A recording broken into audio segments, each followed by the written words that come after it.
வணக்கம். நான் கண்ணன் பேசுறேன். Software distributor. இந்த பீரியட்ல டைம் நடந்துட்டு இருக்கும்போது, எந்த செக்டார்ல வந்து நமக்கு வந்து இன்வெஸ்ட் பண்றதுக்கு ஃபேவரபிள் செக்டார், எந்த செக்டார்ல வந்து ரிட்டர்ன்ஸ் ஜாஸ்தி கிடைக்கும் அப்படின்னு நம்ம பார்க்கும்போது, முதல்ல வந்து பேஸ் பண்றது வந்து Middle East countries. Middle East கண்ட்ரீஸ்னா ஆட்டோமேட்டிக்கா வந்து க்ரூட் தான் வந்து base point. So oil and gas வந்து ஃபேன்டாஸ்டிக்கா வந்து நமக்கு வந்து ரிட்டர்ன்ஸ் குடுக்கறதுக்கு வந்து சான்சஸ் ஆர் மோர் அப்படின்ற மாரி நம்ம வைக்கலாம்.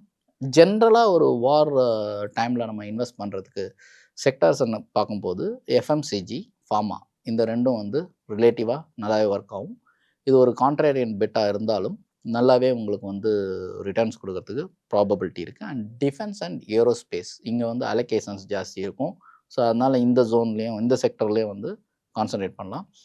இதெல்லாம் வந்து நம்ம ரெக்கமெண்டேஷன் கிடையாது. I am not a SEBI registered. நான் வந்து டைம்ல எந்த செக்டார்ஸ்க்கு வந்து நல்ல ரிட்டர்ன்ஸ் குடுக்கறதுக்கு ப்ராபபிலிட்டி இருக்குன்றதுக்காக தான் இத எக்ஸ்பிளைன் பண்ணிட்டுருக்கேன். And gold and sovereign bonds வந்து ஆல்வேஸ் வந்து பெஸ்ட் இன்வெஸ்ட்மென்ட். இந்த மாதிரி டைம்லலாம் வந்து பெஸ்ட் இன்வெஸ்ட்மென்ட். ஸோ இதெல்லாம் வந்து நம்ம அக்குமுலேட் பண்ணும்போது ஒரு பெட்டர் ரிசல்ட்ஸ் குடுக்கறதுக்கு there is a huge probability. So இப்போ இருந்துட்டு இருக்கிற சினாரியோல வந்து டிஃபென்ஸ் அண்ட் எனர்ஜி ஸ்டாக்ஸ் வந்து கொஞ்சம் பெர்ஃபார்மன்ஸ் கொஞ்சம் கம்மியா இருக்கிறதுக்கு காரணம் ஏன்னு கேட்டிங்கன்னா, மேஜர் ப்ராப்ளம் வந்து ப்ராஃபிட் புக்கிங். எப்பவுமே நம்ம வந்து சொல்ற மாதிரி, நம்ம இன்வெஸ்ட் பண்றது வந்து ஒரு இடத்துல இருந்தாலும், ஒரு அப்நார்மல் ப்ராஃபிட்ஸ் நமக்கு வந்து பண்ணும்போது, அந்த இடத்துல ப்ராஃபிட் புக்கிங் இருக்கும். So energy as well as நீங்க டிஃபென்ஸ் எடுத்தாலும், இதுதான் வந்து ஒரு சேம் ட்ரிகர் பாயிண்ட். இந்த ட்ரிகர் பாயிண்ட்லாம் நம்ம நல்லாவே புரிஞ்சுக்கணும்.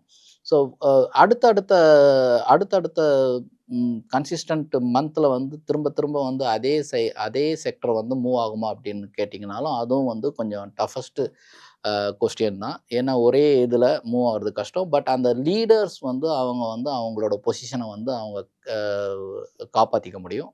ஸோ டிஃபென்ஸ் பொறுத்த அளவுக்கும் அண்டு ஏவியேஷன் பொறுத்த அளவுக்கும் நம்ம வந்து அ ஒரு ப்ராஃபிட் புக்கிங் நடந்தாலும், திரும்பவும் வந்து வேல்யூவேஷன் பிரைஸ்ன்னு ஒண்ணு இருக்கு. வேல்யூவேஷன் பிரைஸ்க்கு வரும்போது நம்ம வந்து ரீஇன்வெஸ்ட்மென்ட் பண்றது வந்து always good. Crude oil prices movements வந்து ஜாஸ்தி ஆகும்போது, இப்போ க்ரூட் ஆயில் வந்து இன்க்ரீஸ் ஆயிட்டே இருக்கும்போது, அது வந்து எந்தெந்த செக்டருக்கு வந்து பாசிட்டிவ், எந்தெந்த செக்டருக்கு வந்து நெகட்டிவ் அப்படின்னு பார்க்கும்போது, ஆயில் அண்ட் கேஸுக்கு வந்து பாசிட்டிவ்.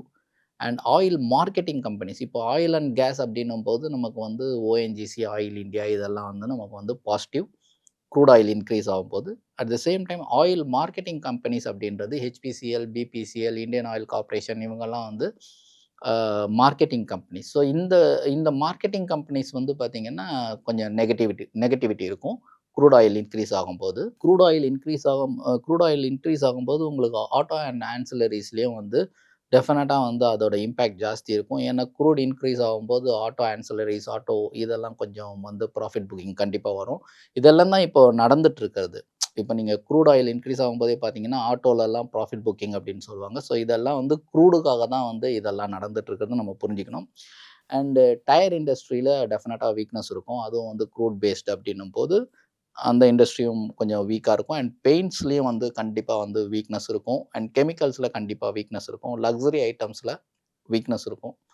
அண்டு நீங்க ரியல் எஸ்டேட்லயும் வீக்னஸ் இருக்கும். பிகாஸ் ஏன்னு கேட்டீங்கன்னா, உங்களுக்கு வந்து இங்க இந்த இண்டஸ்ட்ரியில வந்து இன்புட் காஸ்ட் ஜாஸ்தி ஆயிடும். இன்புட் காஸ்ட் அப்படின்றது வந்து நம்ம யூஸ் பண்ற பெட்டீரியல். ஸோ மெட்டீரியல் காஸ்ட் வந்து உங்களுக்கு வந்து ஒரு அப்நார்மல் சேஞ்சஸ் வந்ததுன்னா, நமக்கு வந்து அதில வந்து இன்புட் காஸ்ட் ஜாஸ்தி ஆயிட்டு, ப்ராஃபிட் பெர்சன்டேஜ் வந்து குறையறதுக்கு வாய்ப்புகள் இருக்கிறதால, அந்த செக்டர்லலாம் வந்து ஒரு பெரிய பெரிய இன்வெஸ்டார்ஸ் எல்லாம் ப்ராஃபிட் புக் பண்றதுக்கு ரெடி ஆயிட்டு பண்ணிடுவாங்க அவங்க. ஸோ இது எல்லாமே வந்து நம்ம இந்த இம்பேக்ட்ஸ் எல்லாம் நம்ம கரெக்ட்டா புரிஞ்சுக்கிட்டோம்னா, நம்மளும் வந்து ப்ராஃபிட் புக்கிங் எந்த பக்கம் பண்றதுன்றத நம்ம ஈஸியா தெரிஞ்சுக்க முடியும். எந்தெந்த இண்டஸ்ட்ரி வீக் ஆகும் அப்படின்னு தெரிஞ்சுட்டு, அதில ப்ராஃபிட் புக் பண்றத பத்தி நம்ம திங்க் பண்ணலாம். அதே மாதிரி அ வார் வார் சிச்சுவேஷன்ல நம்ம அவாய்ட் பண்ண வேண்டிய செக்டார்ஸ் வந்து டூர்ஸ், அதுக்கப்புறம் வந்து டிராவல், டூரிசம், ஹாஸ்பிட்டாலிட்டி இதுவும் கொஞ்சம் வீக்காவே இருக்கும். அண்ட் இந்த மாரி வார் டென்ஷன்ல வந்து நம்ம வந்து எஃப்எம்சிஜி பெட் வந்து சேஃபா அப்படின்னு கேட்டா, டெஃபினட்டா எஃப்எம்சிஜி வந்து சேஃப் பெட் தான்.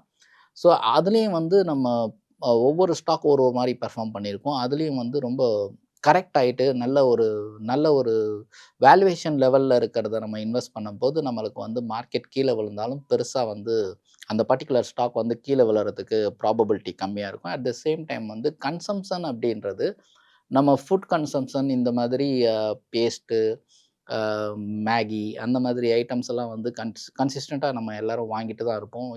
அதனால அந்த ஒரு பர்ட்டிகுலர் செக்டார்ல வந்து கொஞ்சம் சேஃபாவே இருக்கும் இன்வெஸ்ட்மெண்ட்ஸ். பெருசா ரிட்டர்ன் குடுக்கலனாலும் கொஞ்சம் சேஃபாவே இருக்கும். ஸோ, அத டெஃபினட்டா வந்து கான்சன்ட்ரேட் பண்ணலாம். போர்ட்ஃபோலியோ ரீபேலன்சிங் அப்படின்றது, போர்ட்ஃபோலியோ ரீபேலன்சிங் பொறுத்தளவுக்கு நம்ம வந்து இப்ப இருக்கிற மார்க்கெட்டுக்கு நெறைய வந்து சேஞ்சஸ் வந்திருக்கு மார்க்கெட்ல. ஸோ, நம்ம ப்ராஃபிட் புக்கிங் அப்படின்றதுலயும் நம்ம வந்து கீனா இருக்கணும்.